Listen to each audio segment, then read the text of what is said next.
Gustavo Salle nació el 19 de marzo de 1958 en Sayago, Montevideo. Se crió en ese barrio, donde cursó el primer año de primaria en la Escuela 52 y luego en la José Belloni número 107 de La Paz. El liceo lo hizo en el 23 de Sayago y luego estudió en la Universidad de la República, donde se recibió como abogado y no llegó a terminar la carrera de escribanía. Así nomás. Está casado en únicas nupcias con Alba Pereira, con quien tiene 2 hijos, Nicole y Richard. Escucha de todo, mucha música clásica, es gardelófilo, pero también le da espacio a la cumbia. No le interesa mucho el fútbol, pero simbólicamente se considera de Rampla, pese a que toda su familia es de Racing de Sayago. Militó en el Frente Amplio desde los 13 años. Luego, como abogado, se dedicó a judicializar la política, aunque primero sin actividad político-partidaria. En 2019 dio el paso cuando se presentó a las elecciones con el Partido Verde Animalista. Con esa experiencia, pocos años después, fundó Identidad Soberana. Bueno, soy un individuo temperamental, soy un individuo demasiado... A través de sus apariciones características, con su particular megáfono y su estilo encarador, Salle se hizo paso entre las grandes fuerzas políticas y consiguió 2 bancas en la Cámara de Diputados que comparte con su hija Nicole. Hoy recibimos en Las Cosas en su Sitio a Gustavo Salle.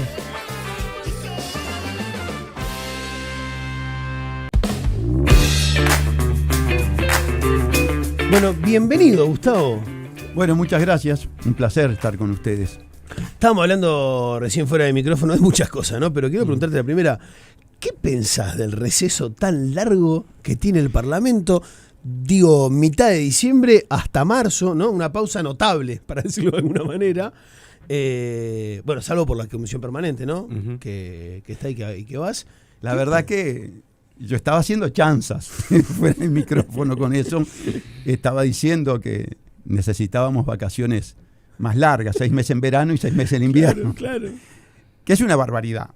Es una barbaridad, pero está establecido constitucionalmente, por lo tanto su modificación depende del poder constituyente y no del poder legislativo, que es cosa diferente, ¿verdad? Tiene otros requisitos. Pero en una reforma constitucional es necesario cambiar este sistema y que se tenga un asueto igual al que tiene cualquier empleado, cualquier funcionario en el orden de los 20 días, y que ya es mucho decir, ¿verdad? Así que en ese sentido, como tantos otros privilegios que tiene la casta política y que está en el ojo de la población. Más allá de que hay muchos operadores de que centran todo su discurso en estos privilegios de la casta política, y que si tú los cuantificás y los comparás con los privilegios que tienen, por ejemplo, las corporaciones extranjeras, te vas a dar cuenta que estás hablando de chirolas. ¿Cuál ¿no? es el privilegio que te indigna más de los políticos en Uruguay? Bueno, a ver, en primer lugar, yo vincularía el salario del político con el salario mínimo nacional. El problema no es que el político gane mucho, porque comparativamente con un CEO de una corporación, o inclusive en el ámbito de las instituciones publi-privadas, recuerden que hubo AFAP y la propia caja profesional llegó a pagar 800.000 pesos. Una locura. Nuestro salario es de 350.000 pesos y tenemos las partidas de secretaría que en mi caso van al partido. Un poquito más de $8.000, más o menos. La diferencia es que... No, con las dos. Sí, con las dos. Claro, pero la diferencia, Gustavo, es que en este caso es la ciudadanía quien paga ese salario, sí, claro. Y en el otro, el del CEO que tú mencionabas, son los privados. Es una empresa privada, ¿no? Claro. Que también tenemos que ver cuál es el régimen de tributación que tiene la empresa privada, porque si tiene una exoneración, como mis amigos de UPM, por ejemplo, o mis amigos del hidrógeno, mis amigos que vienen a extraer recursos naturales con exenciones tributarias y además con un gasto brutal. Ese sí que lo hacemos nosotros, los ciudadanos uruguayos, dándole infraestructura, como toda la infraestructura que tiene UPM, puentes, carreteras, puertos, ¿verdad? Ahora, cuando decís vincular con el salario mínimo nacional, ¿a qué te referís precisamente? Y que sea, por ejemplo, 3 salarios mínimos nacionales, 4 salarios mínimos nacionales. De esa manera va a tener en salarios mínimos, claro. Claro, va a tener un incentivo el político para aumentar el salario. El salario mínimo es ridículo. El salario mínimo es un insulto. Es un insulto a la dignidad de los uruguayos y a la inteligencia de los uruguayos. 25.000, 26.000 pesos por mes. No llega. Cuando el alquiler de una pieza está en 11, 12 hasta 14.000 pesos. Ya no digo una casita. Y hay 500.000 de personas por abajo. Pero por supuesto, o más, ¿no? Lo denuncia el PIT-CNT en la comisión de Presupuesto y Hacienda, trabajando en conjunto. Hay más, hay del orden del 600.000. Y poné la franja un poquito más arriba en la canasta básica, 50, 60.000 pesos, y ahí tenés 1,5 millones. Entonces, tenemos un país empobrecido, con gente pobre. Y caro. Caro. Y además un país endeudado. Es cierto que la ratio PBI-deuda no asusta si uno lo compara con otros países, como por ejemplo Japón, que está en el 279% y nosotros estamos en el 65% del PBI, y hemos estado mucho más alto. Pero el tema es que el endeudamiento es un círculo vicioso. Nos endeudamos para pagar intereses. Entonces, aunque la ratio no sea una cosa descomunal, el sistema de un circuito perverso, vicioso, sí es altamente preocupante, porque nos endeudamos a razón de 17 millones de dólares por día. ¿Entienden? 17 millones de dólares por día. Tremendo. Si le sumás el estado de situación de la seguridad pública, que es caótico. Yo tengo 67, estoy a punto de cumplir 68 años. Cuando yo era un niño, la muerte de un ciudadano, por razones violentas, de rapiña o del motivo que fuera, era todo un suceso en la prensa. Te marcaba a fuego. Un tiroteo como el tiroteo del Liberaj, con la banda del Malito, con la muerte del subcomisario Santana Cabris y del otro funcionario policial. Yo lloraba, tenía 7, 8 años, y lloraba por la muerte de los 2 funcionarios policiales. Si nos malacostumbramos a esa noticia. Hoy normalizamos. Hoy 4 muertos está normalizado. Y todavía tenés un ministro del Interior que te cancherea. Te sobra para hablar en términos de barrio, ¿no? Entonces, te cancherea. No es para eso, señor ministro. Usted tiene un caos instalado. Aquí hay 4 personas que tienen un caos instalado.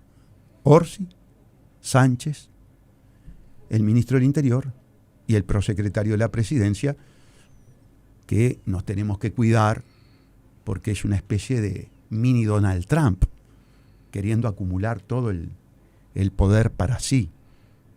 Se tiene que cuidar también el Frente Amplio, se lo digo a los diputados del Frente Amplio, cuídense, miren que en cualquier momento van a tener un episodio de violencia doméstica. ¿En qué a ver, mencionás a Donald Trump, ¿qué opinión tenés sobre Donald Trump? Porque un terrorista, bueno, pedófilo, hay algunos pedófilo.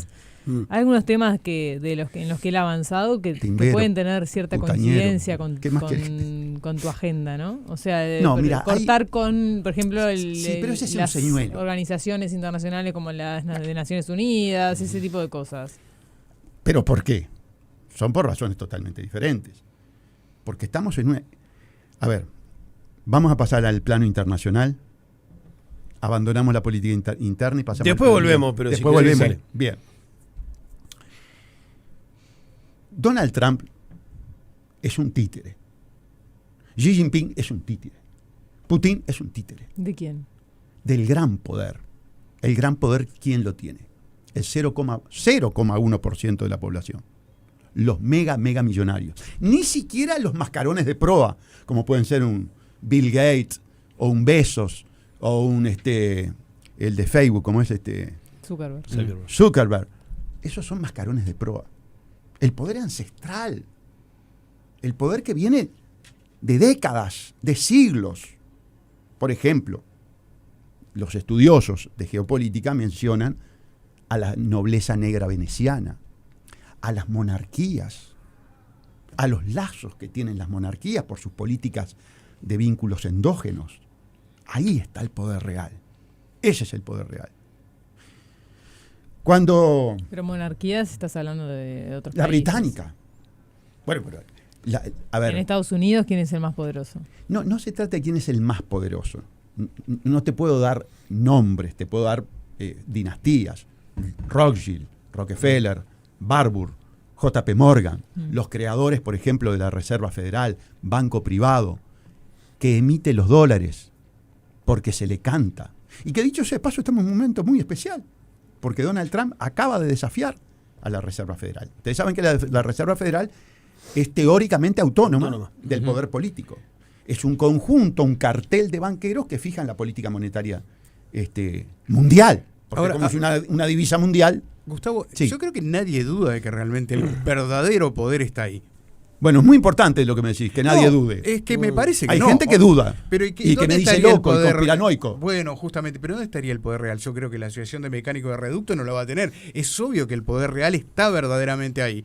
Sí, Bien, por un pero- lado sí, pero al mismo tiempo Está bien, se pero- sabe que Donald Trump es el hombre, o sea, se dice que es el hombre más poderoso del mundo. Entonces, Ese Se lo tilda el ¿Cómo sheriff del combinamos mundo. eso? Claro. Es que está bien Claro. que se le tilde, porque las élites, de acuerdo a las circunstancias y a sus planes y a sus objetivos, necesitan diferentes personajes adecuándolo a esas circunstancias.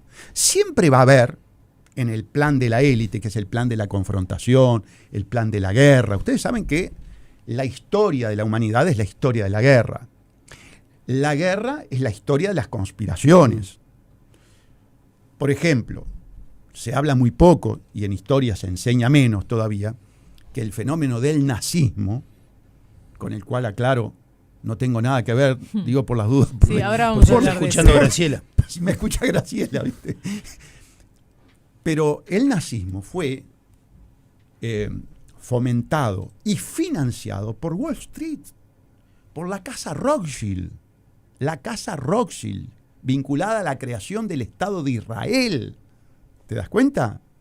La revolución bolchevique fue financiada por Wall Street. Entonces, la guerra es conspirada y además intrínsecamente necesaria para el sistema. En determinado momento necesitas un individuo con las características de Adolfo Hitler o de Mussolini o de Donald Trump para decir, hago trizas el derecho internacional, todo esto es verso, todo esto es mentira. Normalmente el relato que consume la población, el 80% es mentira. Te quiero preguntar justamente Es la mentira sobre eso. noble ¿Dónde te que informás? enseñó Wolfowitz. ¿De dónde lees todas las cosas que decís ahora que nos afirmás? La, ¿Cómo la se informa revolución Gustavo bolchevique Sallero? fue financiada por Wall Street. ¿Dónde lo lees? Hay cientos de autores. El más emblemático en este tema es Anthony Shutton, que tiene la trilogía de Wall Street. ¿Ah? Documentado, por supuesto. Después tenés toda la literatura del Banco Internacional de Pagos, que está en Basilea. Las famosas normas de Basilea, las normas bancarias, salen del Banco Internacional de Pago, generado en 1931. ¿Para qué se generó el Banco Internacional de Pago? Para financiar a Hitler y generar la Segunda Guerra Mundial. ¿Por qué? ¿Con qué interés? ¿Con qué interés financiar al nazismo y a los bolcheviques? ¿Con qué interés? Para la guerra, para la confrontación. ¿Cuál es el interés del discurso de multicolores y frente amplista? Y esas peleas en el Parlamento, que la gente cree que nos vamos a ir a las manos, y después llega el presupuesto, y el 99% del presupuesto del Frente Amplio es idéntico al presupuesto de los multicolores. Y lo votaron.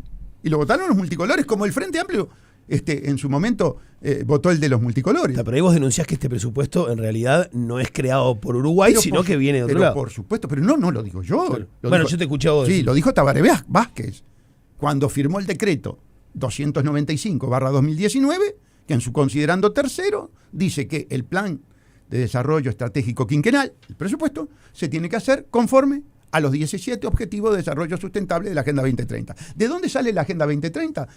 Del Foro de Davos. Lo toma la ONU, pero sale del Foro de Davos. Como salió todo este plan que estamos viviendo en este momento. Ahora saben que en el próximo Foro de Davos va Donald Trump. Anunció que va Donald Trump. ¿Pero qué pensás de que la Agenda 2030, por ejemplo, tenga en su segundo punto eliminar el hambre, dar una lucha justamente Claro. contra la falta de alimento? Te lo pregunto porque, Sí, bien. como decís vos, ya sabés la respuesta. abraza a la ONU. Yo ayer volví a releer la Agenda 2030, sobre todo con los puntos que vos marcás. Sí. Y en el segundo punto, ¿no? Hacen énfasis justamente en el hambre o en Sí, eliminar la pobreza, por supuesto. Ahora, claro, tú sos periodista. Si viene un conjunto de megamillonarios y te dicen, mira, nosotros tenemos por objetivo la despoblación. Tenemos por objetivo crear del mundo una granja humana. No te lo van a venir a decir explícitamente. Toma, Daro, buscale la vuelta para presentarlo a la población. Y te vamos a pagar además $50.000 por mes.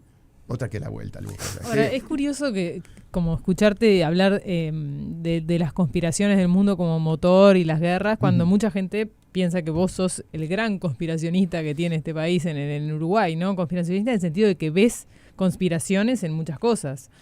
En casi todo. Y bueno, por eso. Porque ¿sabés qué? ¿Lo ves vos en clave así y pensás que todos lo ven así o que las funciona así? No. ¿Cómo te parás frente a eso? Por supuesto que no, pero te acabo de decir que el relato de la casta política, del periodismo cartelizado, de la academia comprada, el 80% es mentira. ¿Qué es el periodismo cartelizado? Te iba a preguntar lo mismo. Las grandes cadenas internacionales. ¿Pero por qué cartelizado? Y porque los Pues dueños son un cártel. Y porque es un cártel, son oligopolios. ¿Eh? Son oligopolios. El dueño, hay un dueño para varios medios. Cuando digo un medio me refiero a una corporación como BlackRock, por ejemplo. Bueno, acá en el Uruguay tenés problemas de oligopolización de los medios, ¿verdad? Tuvimos todo el problema de M24 y nada menos que un medio del MPP que lo pasa a un oligopolio argentino, además. Bueno, ahora hay que ver si se da esa la manera. diaria está. Bueno, hay que ver, pero por lo menos estuvo en danza. Sí. Si ustedes profundizan, van a ver que hay 5 grandes cadenas oligopólicas y que responden a las mismas corporaciones, como por ejemplo BlackRock, The Vanguard, State. Pero miren, señores, las conspiraciones, después que suceden, cuando ya no tiene sentido, cuando ya perdió eficacia aquella conspiración, se confiesan. Este libro que estoy leyendo, que es recomendable, es El diablo está entre nosotros. El diablo está entre nosotros, de Lorenzo Ramírez, que es un periodista económico. ¿Cartelizado? ¿Cómo? ¿Cartelizado? No, al contrario. Está en los medios alternativos. Está con César Vidal, está en Negocios TV con José Wisner. Es un estudio muy, muy agudo de cómo se viene gestando este nuevo orden mundial. Nuevo orden mundial que está caracterizado por la suerte de un rejuvenecimiento de la doctrina Monroe, que ahora se le llama doctrina Donroe, por Donald Trump, que es América para los americanos. Pero ya no es solamente América para los americanos, es América y es Europa y es una parte del sudeste asiático. Es decir, yo escucho, por ejemplo, a muchos analistas que en este momento están diciendo son los últimos estertores del imperio anglosajón sionista masónico. No. Estos no son estertores de muerte. Estos son gritos de victoria. Yo digo la verdad, nunca he visto más fuerte a Estados Unidos que en estos últimos momentos. El petróleo es vital. Pero también se dice que está desesperado Trump por el avance de China y demás, ¿no? Y el avance de China... A ver, ¿cómo se gestó China? A China la gestó mi amigo fallecido, Henry Kissinger. Digo mi amigo en tono satírico, irónico, porque yo pedí la extradición de Henry Kissinger, por criminal. Las 4 zonas libres que creó Deng Xiaoping, en consonancia con Henry Kissinger, y el capital de Wall Street, el capital de la City de Londres, a generar esa explosión de carácter industrial, comercial, financiera, de hace 40 o 50 años. Entonces, vos te preguntás, pero, a ver, el propio capitalismo, el núcleo duro del capitalismo, ¿está gestando al enemigo?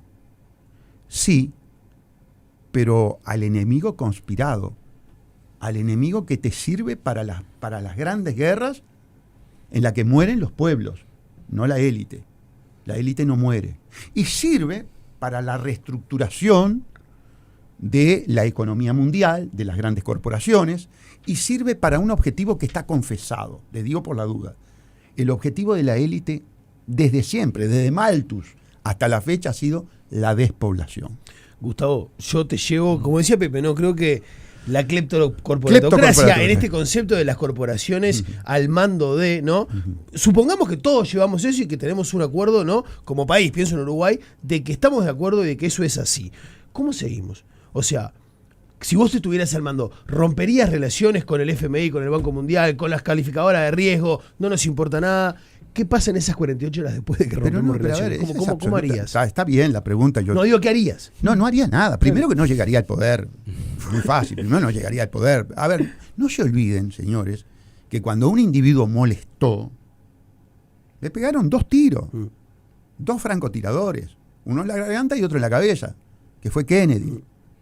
El tiro de Donald Trump fue un dispositivo de la DARPA, puesto en la orejita.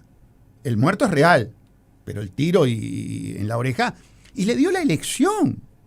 Esa bandera falsa. Una estrategia de bandera falsa. Uruguay con 3.440.000, sin fuerzas armadas prácticamente, destrozadas. Si te toman, como tomaron y extrajeron a Maduro por el petróleo, por el oro, por la plata, por los metales raros. Acá hacen lo que quieran. Pero mandan un gomón, Daro. No viene un destructor, viene un gomón. Y no lo digo por subestimar a nuestro militar y nada, sino porque es la realidad. Y obviamente que me duele. Nosotros no existimos, pero fíjense el cambio de posición que tuvo Orsi. Pero a Orsi lo llamaron. A Orsi lo llamaron de la embajada. Yo estoy casi seguro, no puedo. Pero la panquequeada que se mandó, por decirlo de alguna manera, es gravísima. Justificó la extracción de Maduro. Maduro, burro, corrupto, criminal, lo que quieran. ¡Ta! Pero el que lo sacó no tiene ninguna autoridad moral, al contrario, hay que irlo a buscar. Si yo tuviera poder, el poder que tiene, lo voy a buscar a la Casa Blanca para meterlo preso. Entre otras cosas, por abusador de menores, por estar en la red del Mossad de trata de niños. Hay una discusión de que se presenten los papeles de Epstein, ¿no? Exactamente. Entre tantas cosas que habría que investigarlo. Dueño de casino, imagínate. Entonces, y Orsi termina después, cuando el primero condena, y luego dice, bueno, si es para traer la democracia, no está mal. O sea, justificó, destruyó la doctrina de no intervención ancestral del Estado uruguayo de golpe y porrazo. Eso no es casualidad. Eso obedece a una presión. Todo se hace en base a las presiones. Y este hombre, este extorsionista que tienen en la Casa Blanca, otra que presión. Fíjense lo que está pasando con Dinamarca. Fíjense lo que sucedió, señores, y no es responsabilidad de Donald Trump, pero es responsabilidad de la política de Estados Unidos, que está además determinada por los tanques pensantes, los think tank, por la corporación RAND, por ejemplo, por el grupo de los neocons, con Wolfowitz a la cabeza, un hombre importantísimo, creador del sistema del Mides a nivel de los países pobres, Wolfowitz. Estamos hablando de quien diseñó la estrategia de los ataques a Irak, de Tormenta del Desierto, de la caída de las Torres Gemelas. Gustavo, volviendo a lo que te preguntaba Daro, de qué harías en el caso de avanzar en esto. Pará, sí. Vos no tenés esa misma postura de los políticos de voy a hacer un proyecto de ley para que esto se vuelva política y lograr tal cosa. Vos tenés otro rol en el Parlamento, es que es el decir todas estas cosas, ¿no? ¿Qué te propones? ¿Cómo ves ese rol tuyo en el Parlamento? Que mucha gente interpreta... Exitoso. Te voy a decir, en la previa de esta entrevista, mucha gente nos decía, Salle estaba un poco calificado. Sí. Señores... Estás recontra curado de espanto igual. No, pero quiero ver cómo te parás frente a eso. Me enorgullece. Porque si yo estoy diciendo que los grandes poderes en un 80% te mienten, te engañan, te matrizan. Entra el mensaje, decís, y duele. Que a mí me digan que soy conspiranoico es porque estoy cumpliendo el rol. Porque una cosa es un conspiranoico en Florida con un megáfono y otra cosa es un conspiranoico adentro de la Cámara. Pero le voy a decir algo, y no puedo dar nombres. Fuera de la teatralización que mandamos por televisión, son muy pocos los que me contradicen. Casi ninguno. Vos decís que en la corta coinciden contigo en la mayoría de las cosas. Claro. Bien. Pepe lo acaba de Sí, decir. sí. Ustedes lo acaban de decir y sí, es así. Ahora, si los tipos tienen todo ese dominio, ¿vos te crees, ¿vos te crees que 99 payasos vamos a poder cambiar? Sí. ¿Y qué es lo que te llevan, digamos, tus colegas diputados? ¿De esto? Básicamente, sí. De todo lo que has planteado De hasta esto ahora. casi todo, pero con el planteamiento de Daro. ¿Qué hacemos? Me dicen, ¿pero qué hacemos? Ujú. Porque si nos alzamos, nos extraen. Ahora ya se dan cuenta que si nos alzamos, la nos solución a la extraen. atracción. ¿Te das cuenta? ¿Qué tenés que ir haciendo? Bueno, tratar de llevar adelante una política no tan entreguista. No tan entreguista. ¿Estábamos obligados a firmar el contrato RO-UPM en Finlandia? ¿Estaba el PIT-CNT, que lo traigo al ruedo, que forma parte también de este circo? ¿Estábamos obligados? ¿Tenía que ir Pereira a refrendar ese contrato, que es un contrato criminal, coimero, lesivo, ruinoso? Que así nos tiene, dicho sea de paso. No, vos no. Teníamos la obligación de entregarle el acuífero guaraní para el hidrógeno verde, para mitigar el problema energético de Alemania, después que Estados Unidos le voló el Nord Stream, confesadamente. De la misma manera que confiesa ahora Donald Trump que va por Groenlandia y se pasa la OTAN por el Arco del Triunfo. Porque además vos fijate el tipo lo que está diciendo. A mi socio, Alemania, ese fue Biden, pero el poder de Estados Unidos, le vuelo el Nord Stream porque quiero que el posible vínculo entre Rusia y Alemania, que Estados Unidos siempre le tuvo terror, destruirlo. En Dinamarca, con Groenlandia, está amenazando, yo no creo que lo lleve adelante la ocupación, está amenazando con tomar Groenlandia y es miembro de la OTAN. Y Dinamarca es miembro de la OTAN, es decir, que hace trizas a la OTAN. ¿En qué te basás para no creer que lo va a hacer? Yo pienso que él tiene una parte retórica, una parte propagandística, una parte de intimidación, cumpliendo una hoja de ruta de estos grandes tanques del pensamiento, y que después tiene una actuación fáctica, que en el caso de Groenlandia, como está todo el tema de la OTAN, como están en Francia, como está Italia, España, diciendo, vos, pero ¿y la OTAN? ¿La vas a hacer trizas? ¿Te vas a declarar también emperador? De hecho ya lo es. No, pero ¿dijiste que se la pasa por el Arco del Triunfo? Sí. Él se pasa por...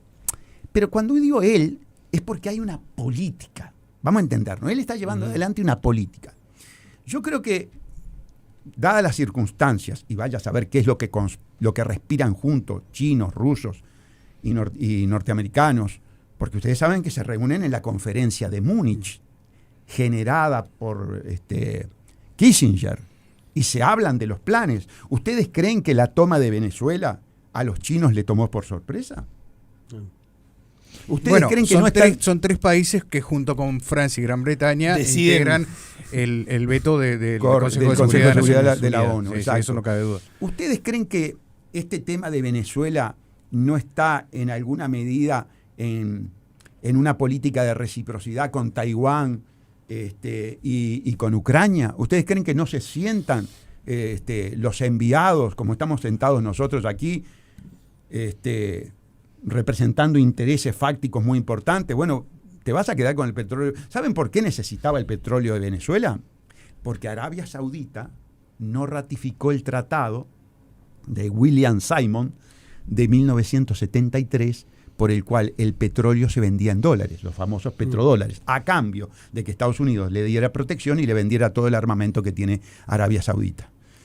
Eso en este momento no se ratificó. Arabia Saudita se llama un poco equidistante, negocia con China, negocia con Rusia, negocia en yuan, negocia en otras monedas. Entonces, el petróleo, que era el elemento que le daba al dólar la potencia, la justificación de divisa mundial, comenzó a flaquear. Cuando comienza a flaquear, ¿qué ve Donald Trump? Mi petróleo. ¿Cómo tú? Sí, el de Venezuela es mío. Mi petróleo. Pero además ve mi oro, el oro de Venezuela, la plata, las tierras raras. Miren, si será tan conspirativo el mundo. Ya hablamos de que China se hace con Nueva China se hace con el capital de Wall Street. Los F-18 Hornet, que son aviones de última generación, bloquean inclusive los sistemas de radares, que fue lo que pasó en Venezuela, necesitan de las tierras raras de China. Y China le vende las tierras raras a Estados Unidos para que haga los F-18 Hornet que eventualmente se utilizarán para defender a Taiwán. ¿Se dan cuenta qué enrevesado que es esto? ¿Se dan cuenta que cuando un tipo me dice conspiranoico para mí es un orgullo? Gustavo, no me contestaste bien de dónde lees. O sea, ese tipo de autores, ¿de dónde los sacás? ¿Cómo sabés? Pero ¿cómo sabés cuáles son los que porque a los que recurrir para informarte? Vos tenés las citas. Vos vas leyendo y tenés las citas. Introduciéndote. Yo en este sentido tuve un amigo, sociólogo, Augusto Longhi, fallecido con 51 años hace mucho tiempo, que me enseñó a leer. Te enseña a leer las citas. Y entonces vos ahí tenés una suerte de telaraña de autores y vas yendo de un lado al otro. Pero claro, vos también tenés que buscar literatura. Yo tengo los libros de Henry Kissinger, ¿no? Sobre el nuevo orden mundial. No lees solo lo que estás de acuerdo. Yo tengo el libro de Ray Dalio, último que sacó, Cómo enfrentar al nuevo orden mundial. Es decir, vos tenés que leer literatura de todos lados, porque si no te volvés un fanático dogmático. Gustavo, otra cosa. Hay muchísimos mensajes mandándonos preguntas. Hay una que me pareció interesante. Pregúntenle a Salle si alguna vez lo quisieron comprar para que se calle. Sí, buena pregunta. Sí, por supuesto que sí. Yo ya lo he dicho, yo tuve ofertas del narcotráfico para financiar mi campaña electoral y eso es una forma de comprarte. Te compra el narcotráfico. Sí. ¿Cómo fue eso? ¿Directo así? No, por intermedio de un colega, ¿no? Vino un colega y me dijo, un abogado. Gustavo, mirá que hay. Ahí va, colega abogado, colega político. Pero claro. cuando dijo Gustavo, ¿qué había? ¿Plata? Sí, ¿Qué había? un palo Plata. verde. Un palo verde. Un palito verde, sí. Palito verde, y por supuesto con mucha, ¿había una condicional con mucha posterior? delicadeza y respeto, le dije que muchas gracias. No, Claro. tampoco te puedes hacer muy el ofendido, ¿no? Pero, ¿y eso decís que pasa en el sistema político como moneda corriente, Sí. así como te pasó a vos? Bueno, a ver, vos me estás haciendo una pregunta de cosas que suceden como sucedía con Montesino. Nada más que a Montesino, ¿te acordás de peruano? Lo filmaron. Pero les cuento algo anecdótico, Dale. que no lo enmarco en el tema de la compra. Hago la aclaración. Pero sí en el tema de los acercamientos, de las presiones. Yo llegué al Parlamento y en unos pocos días me llegó una muchacha y un muchacho muy simpáticos, macanudos. Uno norteamericano, el otro uruguayo, embajada de Estados Unidos. Yo ya lo conté. Bueno, diputado, venimos a conocerlo. Le digo, no, muchachos, ya nos conocemos. Ustedes a mí me conocen más que mi mujer, le digo, no sean malos. Y se rieron y asintieron, en una buena, como diciendo, sí, tenés razón. Claro. Si todo esto que tenés acá lo tenemos pinchado. ¿Ustedes creen que el Parlamento nuestro no está pinchado? Está todo pinchado, punto. Los teléfonos de los parlamentarios, todo está pinchado. Bueno, no, los teléfonos ya del pique, de arranque. Claro. Bueno, lo tienen. ¿Dónde está Seba? Salió se recién. Se cansó. Sí, se cansó de está todo pinchado, pero por supuesto, pero confesadamente pinchado está. Vos tenés unidades especiales, yo siempre la menciono, la unidad 8200 del Ejército de Israel. Es una de esas unidades más importantes que hay a nivel de espionaje, porque además tiene un sistema por el cual cooptan a los mejores cerebros de las universidades mundiales, como por ejemplo la ORT del Uruguay, te lo llevan primero a una universidad civil y después pasa a la 8200. Y las corporaciones, cuando van a tomar un funcionario, si el funcionario pasó por la 8200, está primero en la lista.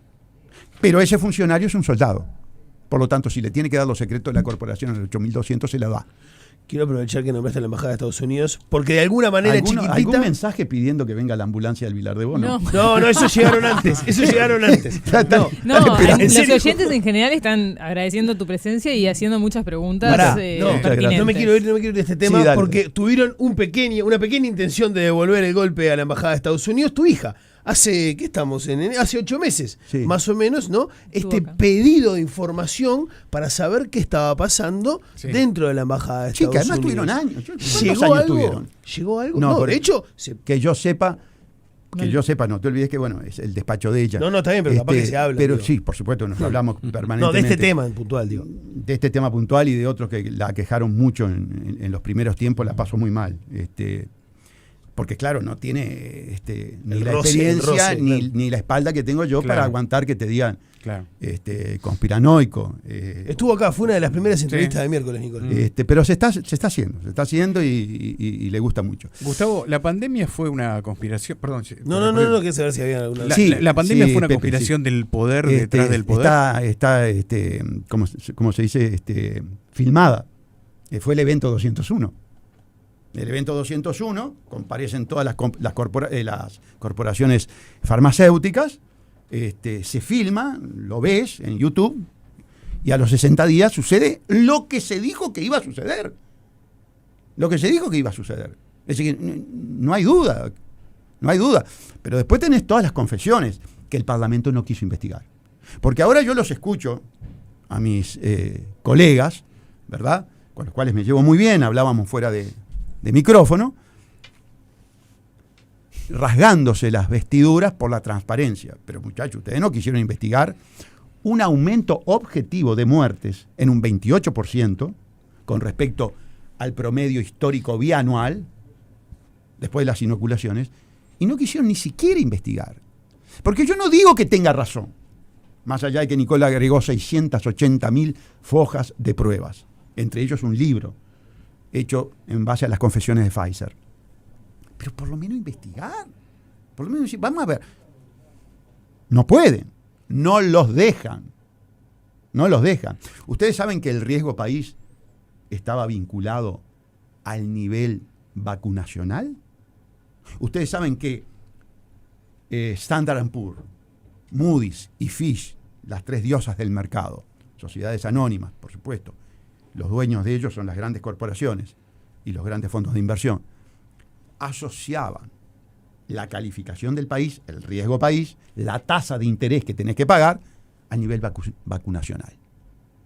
Entonces vos decís, acá hay escuchen, a raíz del COVID, la Reserva Federal, banco privado de Estados Unidos, emitió más dólares que todos los emitidos de 1913, que se creó en base a una conspiración de la isla de Jekyll, hasta el 2020. Todos los dólares de 1913 a 2020 fue menos que lo que se emitió en función del COVID.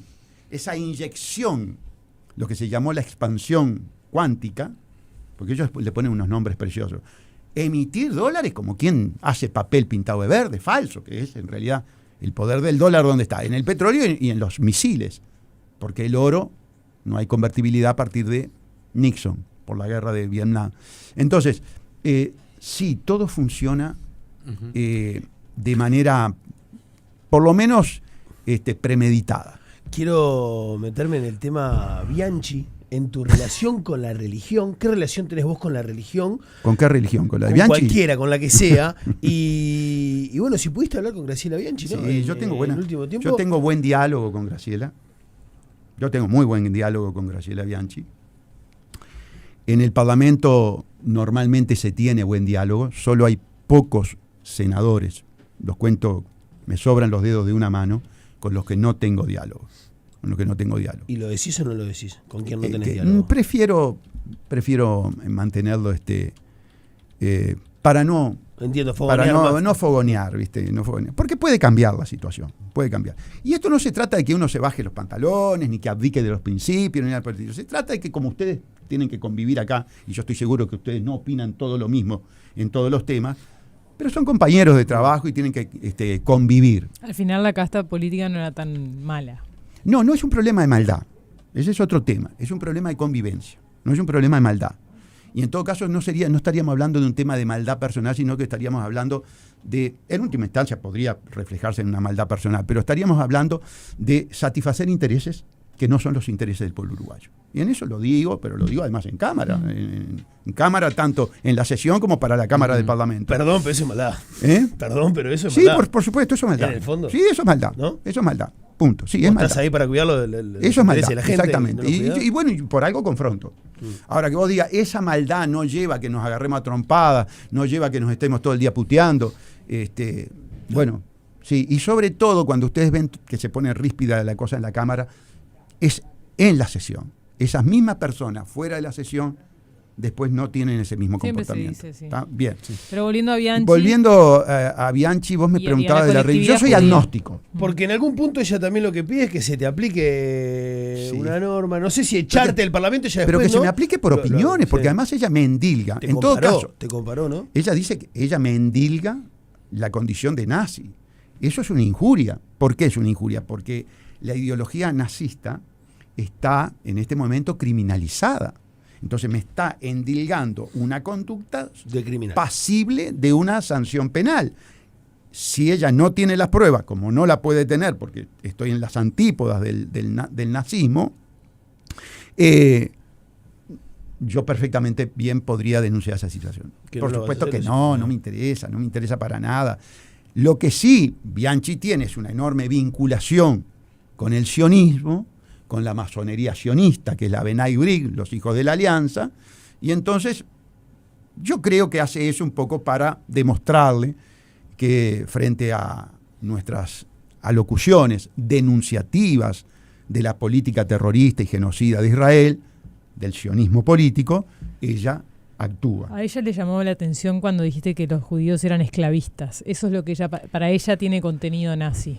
No, aquí el tema es más que la ¿Por qué religión. esclavistas? Primero ¿Por qué que esclavistas? ¿Por qué no explicaste ese primero que si ustedes estudian la literatura talmúdica, la literatura judía, que yo no soy un experto, por supuesto, pero sí tengo contactos con expertos, como es, por ejemplo, Enrique Romero de Argentina, ellos tienen una concepción supremacista, pero además es muy fácil de darse cuenta que tienen una concepción supremacista.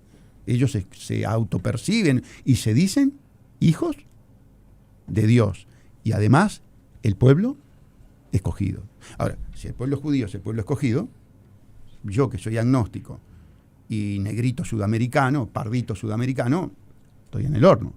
Eso no es una visión supremacista, es decir, que es Pero el lo pueblo, de esclavista, te preguntaba yo. el pueblo escogido. Bueno, a ver, las políticas de los sionistas no es una política esclavista, es peor que esclavista, es de eliminación étnica y de eliminación étnica semita.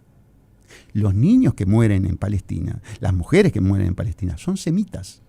Y la cúpula del gobierno de Israel está muy lejos de la etnia semita. Son más bien házaros, que están más cerca de los arios, la raza supremacista del Tercer Reich. Todo esto es muy enrevesado. ¿Pero tenés una versión particular con la colectividad judía? Si tengo una... Bueno, el otro día estuvieron en mi despacho un rabino de la Java Lubavitch, junto con un empresario uruguayo radicado en Punta del Este. Me vinieron a pedir explicaciones de por qué yo decía que la Java Lubavitch era pedófila. Y le digo, porque lo dicen los medios de comunicación que ustedes dominan, le digo. No es que lo diga Pravda o Norcorea. Lo dice Financial Times, los diarios más importantes de Estados Unidos, y las cadenas de televisión. Ustedes lo vieron. Ustedes vieron los túneles, ustedes vieron los cochecitos de niños, ustedes vieron los colchones manchados de sangre. Claro, yo no tengo contacto con el fiscal, que dicho sea de paso, no sé si el fiscal se animaría a profundizar mucho la investigación. Le digo, pero si los propios medios de ustedes dan esa información, yo me siento con el derecho de esta imputación. Además tenés fueros, ¿no? Pero nunca los precisé. Yo iba a Florida con el megáfono, yo no cambio. Eso lo recordábamos. Claro, yo no cambio mi discurso. El hecho de tener fueros no te da más tranquilidad. No me interesa. Además, Porque no te pueden si me hacen una denuncia, yo renuncio a levantar. los fueros. Los fueros en realidad no son míos, los fueros son de la Cámara. Está bien. La Los Cámara fueros, y tendría la que Cámara pedir no tiene que por te qué admitir levantara una los fueros, renuncia. sí. Porque son de la Cámara, son de la institución. Pero en tanto Protegen la integrante, institución. Pero en tanto integrante, digo, claro. Sí. ¿No te da más tranquilidad tener los fueros? Que te protejan de posibles denuncias. Yo llevo adelante mi mismo discurso.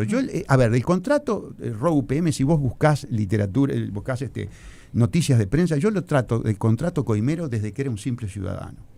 y en Florida desde que era un simple ciudadano. No he cambiado en absoluto. ¿Han habido algunos cambios en mi vida? Sí, han habido algunos cambios en mi vida. No puedo ir a dumping positivo, por ejemplo, que me encantaría. Pero tenés una representatividad y tenés que cuidar. Es decir, hay muchas cosas que yo antes podía hacer como simple ciudadano. Me encantan las chanzas, me encantan las bromas, pero en este momento yo tengo una institucionalidad que represento y que por lo tanto cuidar. Tengo muchos temas y 8 minutos. Sí, no sé si, claro, no sé qué quieren hacer. A ver, quiero hablar de la rosca médica, de lo que pasó en la comisión permanente. Eso es muy interesante. De la OMS, pero también me interesa mucho, capaz que cortito para poder darnos tiempo también y hablar un poquitito de la rosca médica que planteó Bordaberry en su momento. Pero una de las grandes corporaciones del planeta para vos es la FIFA, por ejemplo. Sí, no cabe duda. Sí, bueno, no cabe duda. En 2030 Uruguay va a ser sede, ¿no? ¿Qué año, no? Mundial. Sí. Además la FIFA... ¿Qué pensás de todo eso? Creo que nunca te hemos preguntado. Tiene una cosa interesante la FIFA. ¿Dónde está la sede de la FIFA? En Suiza. En Suiza. ¿Cuál es el estatuto jurídico que tiene la FIFA? Es una ONG. Es una corporación. Bueno, ellos se autodenominan, ¿no? Sí, aunque después mueven más dinero que BlackRock. Claro. ¿Y qué pasa? Que tienen impunidad e indemnidad frente a la justicia suiza, igual que el Banco Internacional de Pagos. En el Banco Internacional de Pagos la justicia suiza no puede entrar, salvo que se produzcan situaciones muy comunes, como puede ser un tiro en la cabeza a un banquero. Pero en la parte interna, en lo que es su competencia, están absolutamente protegidos por indemnidad de la justicia de Suiza. Y si tienen indemnidad de la justicia de Suiza, tienen indemnidad total. Pero la justicia americana los trancó en los pedales con el FIFA Gate, pensalo. FIFA. Estaba hablando del Banco Internacional de Pagos. Perdón, bueno. Y el FIFA Gate, tendríamos que profundizar el estudio y qué tanto sacudió. Porque normalmente, ¿qué sucede en esos escándalos de estas grandes corporaciones u organizaciones? Eventualmente cae un chivo expiatorio, un fusible, pero no la institucionalidad. No me quiero ir, te quería preguntar, ¿estás de acuerdo con que Uruguay sea sede, 2030, FIFA, el Mundial? ¿Cómo la ves? Nosotros no estamos en condiciones económicas, tendríamos que destinar los recursos que eventualmente tenga que... Yo no estoy... Hice un pedido de informes, pero no tengo la respuesta de cuánto nos va a costar.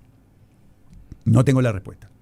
Por lo tanto, esta respuesta yo la aplazaría hasta que me dieran el informe de cuánto nos va a costar y cuánto nos va a dejar.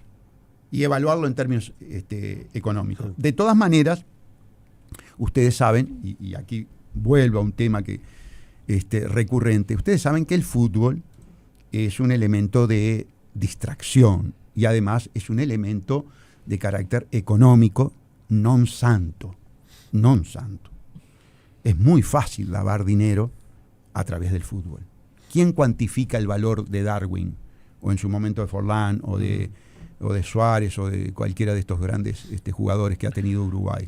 Y discúlpenme los que no menciono, pero que existen. ¿Qué es la rosca médica y qué pasó en la comisión permanente? Y la rosca médica, bueno, es algo muy grave, por unanimidad casi, y yo no pude hablar porque no soy miembro permanente, sino la cosa se complicaba más todavía, se reconoció por parte de los legisladores y el Poder Ejecutivo, con O'Donnell incluido, ministro de Economía, que hay una rosca médica. O'Donnell, cauto, no utilizó la palabra rosca, pero tampoco confrontó y dijo que había mucho por hacer en ese sentido. Por eso es que yo lo traigo con esta especificación, porque quiero ser muy, muy responsable en mis dichos. Ahora, Bordaberry, Preve, y no recuerdo bien si Da Silva, no lo quiero meter en el baile, pero no recuerdo bien si se mencionó, aceptaron que había un empresariado médico de los dos lados del mostrador, ¿verdad? Vaya que si estuvo de los dos lados del mostrador, ¿no? Presidente y dueño de una clínica oncológica, vaya que estuvo de los dos lados del mostrador, y que le sancionó un decreto para que su abogado particular y amigo Gonzalo Fernández tuviera una sociedad para defender a los médicos, que es el que defiende a los médicos. Así que efectivamente hay una mafia médica. Yo no ando con vuelta, no es rosca, es mafia médica. Y que hay que meterle el diente. Ahora, ¿quién le mete el diente? Porque aquí hubo un golpe de Estado técnico. No nos podíamos olvidar del tema del golpe de Estado técnico, por supuesto. estoy en una radio, dado por el doctor Tabaré Vázquez, cuando, violando la Constitución, artículo 15 y 16, le sacó la investigación penal al Poder Judicial, y se lo dio ¿a quién? Al propio Poder Ejecutivo, a través de un servicio descentralizado. ¿Y quién es el jefe del servicio descentralizado? El presidente de la República. Y ahora se le quiere dar la defensoría que está en el Poder Judicial, también se le quiere dar al Poder Ejecutivo. Y por si fuera poco, con la ley de lavado de activos se le quiere dar más poder al prosecretario de la Presidencia. Y por si fuera poco, con la Secretaría de Litigios Estratégicos, más poder a Rasputín, al monje negro de este gobierno, que es Jorge Díaz Almeida. Por las dudas, para no olvidarnos de los temas que normalmente tratan. Estás hablando de la Fiscalía y del Ministerio La Fiscalía de Justicia. General, que es un servicio de impunidad, de encubrimiento, vale, es un servicio criminal. Así lo calificás. Para no Así lo- duda, un ¿no? servicio criminal. La Fiscalía Sí, es la, un servicio la criminal. Fiscalía es un servicio criminal. Sí, señor. La Fiscalía es al un servicio beneficio criminal. de... Bueno, del poder político, poder económico, sí, por supuesto. Pero además es criminal porque es denegatorio de justicia. Y eso nadie lo dice. Date cuenta que se está condenando a individuos que violaron, abusaron y mataron niños después de 3 y 4 años. ¿Y la decisión no es siempre del Poder Judicial, Gustavo? No. ¿Por qué? Y no, porque muy buena la pregunta, Pepe. Buenísima la pregunta. Lo dijo Chediak, hermano masón. Hermano no, mío no, yo no soy masón, pero de la masonería. Chediak dijo, el 98% de los procesos penales en el país terminan con un pacto abreviado, con un juicio abreviado, que es un pacto extorsivo. Es un pacto ilegal, porque el que hace el pacto no tiene libre consentimiento, tiene un fiscal que lo está amenazando. La Fiscalía, yo te dije que era criminal, y te voy a decir los delitos que le imputo. Extorsión, estafa procesal, abuso de funciones, y agárrate, Pepe, lavado de activos. Caso Balcedo, que Balcedo dice, mi dinero es legal, y la señora de Balcedo me llama y me dice, aclare que es para la justicia uruguaya, no para la Argentina y no para la consideración nuestra. Pero bueno, para la justicia uruguaya era lavado, era dinero criminal, se llama producta celeris.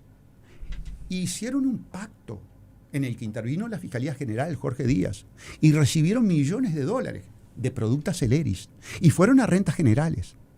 Y después con el famoso turco de la Ferrari blanca de Malvin Norte, que también, que dicho sea paso, fue condenado. ¿Quién fue el defensor? En los dos casos, en los dos pactos, ¿quién fue el defensor? El Rasputín anterior, Gonzalo Fernández, que lo tenemos en Cardama. Lindo lío tenemos, ¿no? 2 Rasputines. Lindo lío tenemos con Cardama. Vamos a salir perdiendo. De todas maneras salimos perdiendo. Entonces... Pero más allá de los procesos abreviados, lo que te pregunta Pepe está bien. Con los procesos abreviados, entonces te cuento. En el 98% no es el Poder Judicial. En un 2% sí, los juicios orales. Los juicios orales. ¿2% juicios orales? Sí. 11 en punto de la mañana, seguiremos una hora más. Vamos charlando con Salle. Bueno, está explotado de mensajes en YouTube. Desde en muy WhatsApp, buena por entrevista todos lados. hasta entrevista perdida. Una arriba ¿no? de la otra. Sí, A la misma hora. Sí. El 922 puso muy buena entrevista de las cosas en su sitio y el 596 entrevista perdida. No me aportó nada, dice. Así es. Está bien, se llama artículo 29 de la Constitución de la República, libre expresión del pensamiento, y yo me alegro que él pueda expresarse de esa manera y que diga que es una...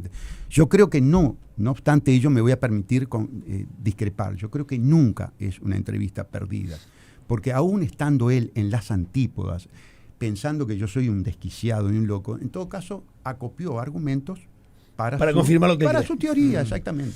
Gustavo Salle, diputado nacional, muchas gracias por esto. Gracias, Gustavo.